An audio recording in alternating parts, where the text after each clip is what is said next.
Today we're making a chimney and upside down Santa display that'll look perfect on your roof or yard display. This Santa chimney is the perfect addition to any holiday or Christmas display.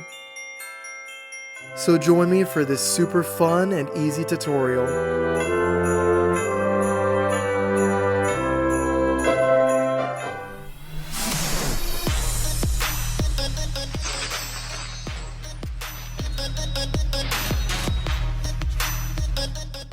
To begin making our Santa going down a chimney, we need styrofoam blocks. Now I get all of my styrofoam blocks from Facebook Marketplace, but another good source is the Tractor Supply store. But many stores are hit or miss. Management in some stores will give them away, while in other stores they don't give them out at all. So definitely talk to management if you go to a Tractor Supply store. But Facebook Marketplace has so many of these, at least in my area. Just look for styrofoam blocks, and sometimes businesses just want to get rid of them. So next we need to get expanding foam, and we need to use it as an adhesive. We're going to line this up nicely like a chimney. Then we're going to get expanding foam and put it on all the sides that touch. We want to use window and door expanding foam because it doesn't expand as much. Once we're done, we can start the carving process. Before we continue with this tutorial, I wanted to show you all the first book that I've written. It's called Little Olive and the Wally Bat, and it's rated for kids ages 2 to 6 years old. It follows a brave little olive that gets lost and is found by a very helpful brown bat. This is the first book I've ever written, and I'm super excited about it. It's available on Amazon via paperback or Kindle. So if anyone wants to support me or read it to their kiddos, go check it out. The link is in the bio of the video, Little Olive and the Wally Bat on Amazon. Now let's get back to this amazing tutorial. We're going to be using 8 blocks for this, and we're going to stack them just like this, 4 on each side, and now we're going to glue everything together. You can make yours taller or you can make yours shorter. You can definitely do it this way instead and stack them like that, but I think that this height will be pretty good. So now we're going to apply expanding foam all along the middle portions over here and here so that it sticks really nicely.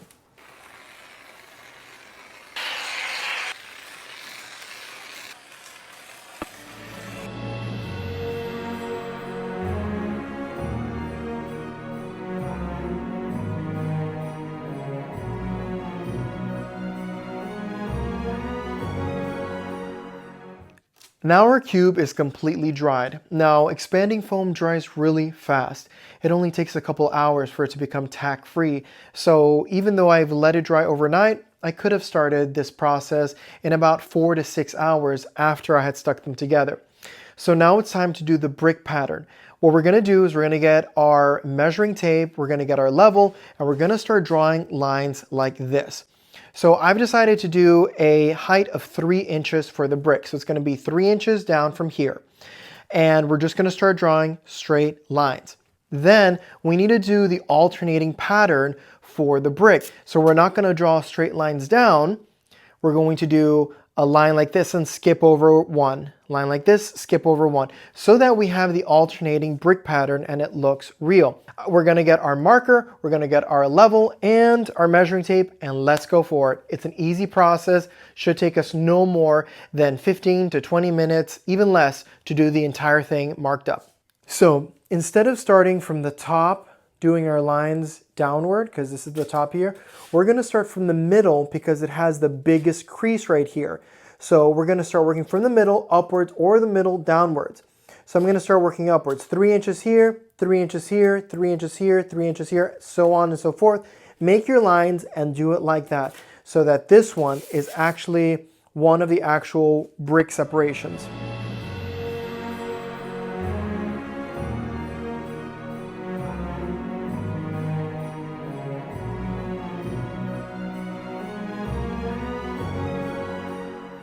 So once we're done with one side, we turn it over and continue. And here's a tip.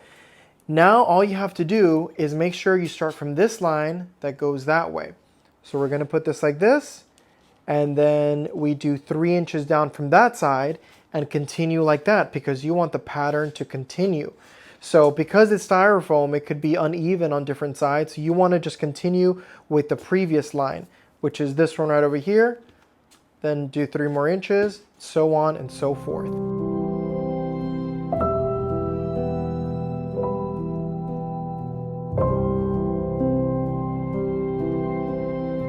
So now that we've finished all the lines across the entire block, now it's time to do the downward lines. So I've decided that my bricks are going to be 8 inches long. So we measure 8 inches, which you can measure them whatever size you want. I'm just doing this for 8 inches, and I've marked it right there. But remember, the bricks have an alternating pattern, so we can't do a straight line down. We have to skip every other one. So from over here, in order that I don't forget the order, I put a mark on every single one that's going to be 8 inches on this side. So once we did it, we come all the way down here. I'm going to measure 8 inches right there. Get your level or piece of wood, and just like this, we line it up. And now we start skipping every other one. We did a line there, we do a line here. Then we do a line here, we skip this one, we do a line here, skip this one, do a line here, skip this one, and then do a line there. And just like that, we start with our pattern. So as you can see, we have this big gap right over here. So this gap over here is not part of where the brick breaks off. As you can see, I have another 8 inches right over here. So I'm probably going to fill in this here with some joint compound so that it can be smoothed out and you can't see this crack over here. But this one is perfectly fine because this one's actually the divide between two different bricks. So now we're going to do the same thing over here, the same thing over there. We're just going to keep on doing this alternating pattern along the entire thing.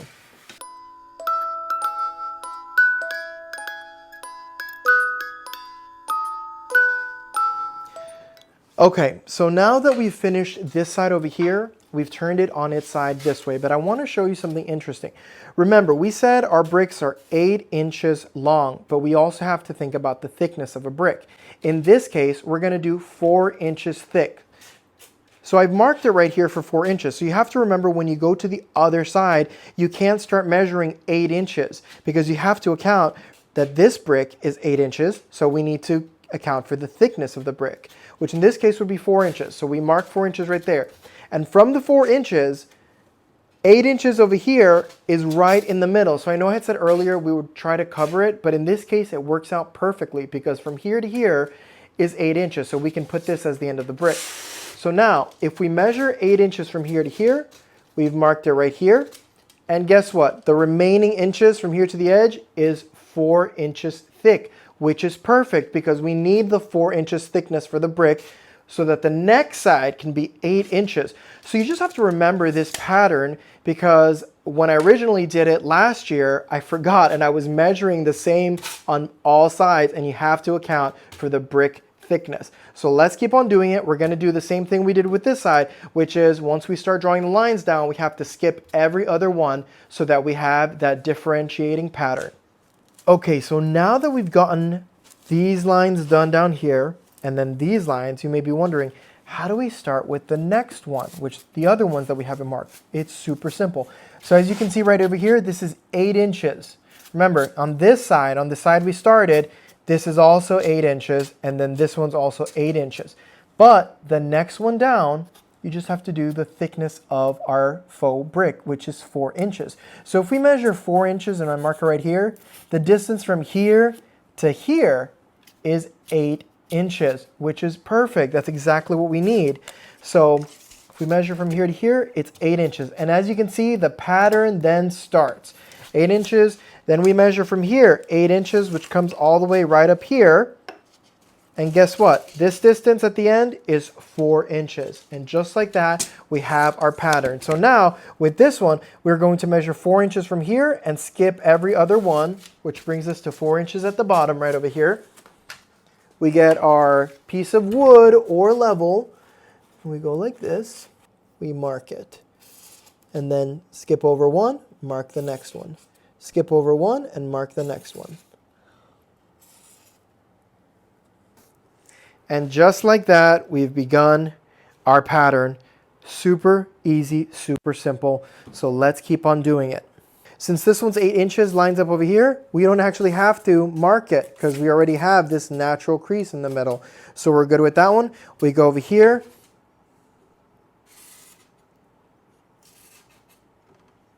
Now that we've completely finished it, it's time to use our hot knife. Now this is from Harbor Freights. Everyone should have one of this when working with foam. And it has these awesome little adjusters here that you can adjust the depth of the tip. So I have it to about 1 inch, but you can go deeper if you'd like. And all we're gonna do is start carving out all of the lines that we have here. All of them, we need to carve them out. So this one should take us no more than about 15 minutes. So let's get to carving out the lines. Before we start cutting our styrofoam, please be aware that melting styrofoam with a hot knife can release toxic gases that in large quantities can be harmful to you. So make sure that you're cutting styrofoam outside or in a well-ventilated area.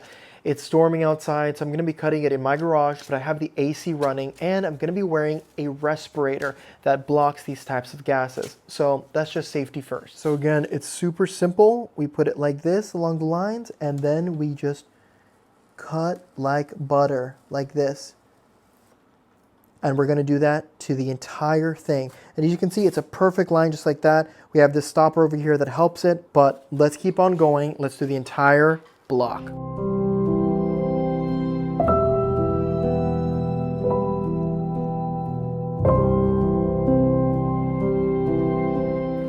And this is what it should look like once you're done. As you can see, we have nice grooves going. This looks really good. So now we're going to use some paint and paint over it. But I think I'm going to use maybe a total of 3 different paints. The first one, a brick type of color, then some black and maybe some creams and reds. I'll mix it in. You'll see as I start applying it, but definitely want to give it different shades. So let's start painting.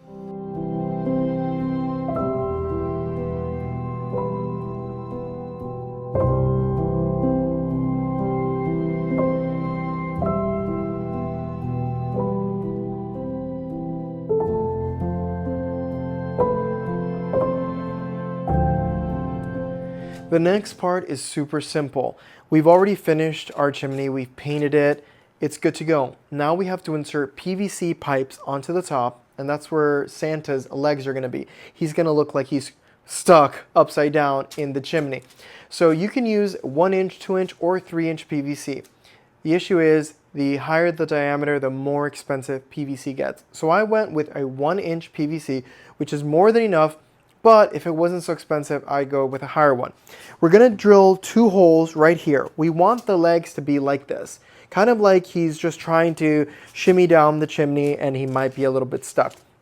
We're gonna put the pipes like that and we're gonna hold them into place with some expanding foam. You can use some other type of glue or you can decide not to use it at all, but I want it to be stable and strong. It gets windy here as it does in many other places, so you don't want the legs to be moving about. Once we get the legs into place, that's when we start giving the legs some girth. I have some insulation foam board from previous projects that I have a bunch of it left around. I have pieces of styrofoam. Ooh. We could also use plastic trash bags. We could use cardboard. We could use bubble wrap. All we want to do is give the PVC some girth to put these Santa pants over it. So I'm going to be using some duct tape. I'm going to be using some expanding foam as well along the legs. You can use a bunch of items just to wrap it around the PVC to give the legs a little bit more meat to them. So let's do it. We're almost done. This is a super simple project. So I'm going to drill 2 holes into here. You could also use your hot knife to do some holes in there, but I'm inside right now. So I don't want the fumes to be here in the garage, so I'm just going to drill some holes into this.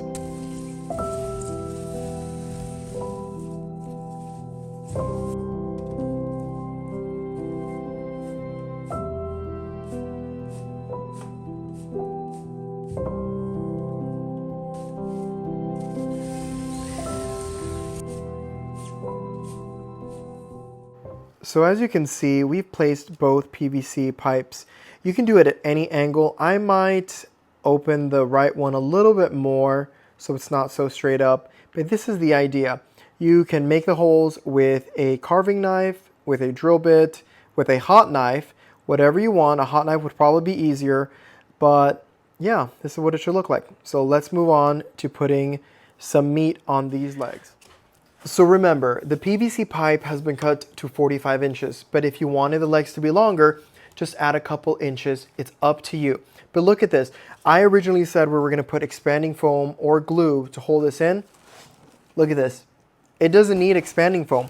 The reason is I made the hole smaller than the diameter of the PVC pipe. So I think the hole was 3/4 of an inch and the PVC pipe is 1 inch. So we squeeze it inside by turning it in, and now it's super tight in there. It's not gonna go anywhere. So that's perfect. We don't have to put any glue. But now we need to start attaching to the legs pieces of foam, plastic bags. We can put bubble wrap. Bubble wrap would probably be really easy. And then we're just gonna attach it with some tape, maybe some duct tape. And you could even use some expanding foam to give it some more girth, like I did with the other videos that I posted on my account. But I have some old insulation foam board. We're gonna start using that, attaching it with tape, and we're almost done. This is super simple. Let's get to it.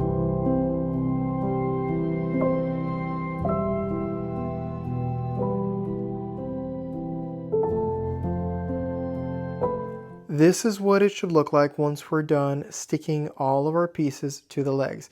As you can see, there is a right angle on top, and let me explain what that is.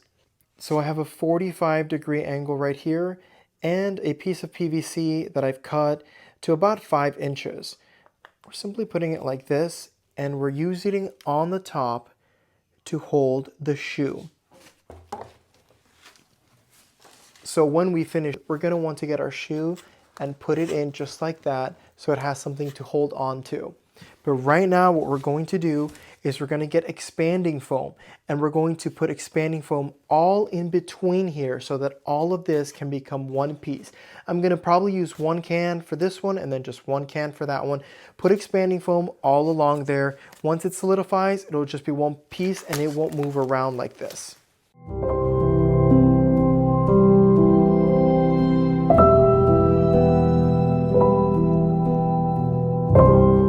To place our Santa chimney on the roof, we need 3/4 inch plywood. I used 1x6 wood to make the legs. I painted it black, and super simple. I'm attaching it to the ridge of the roof with these extra long zip ties right there.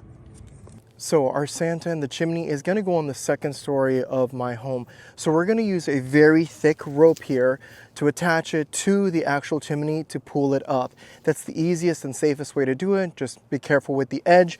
The Santa legs come off very easily because we haven't attached them. So we pulled those off first. So now let's bring the Santa chimney.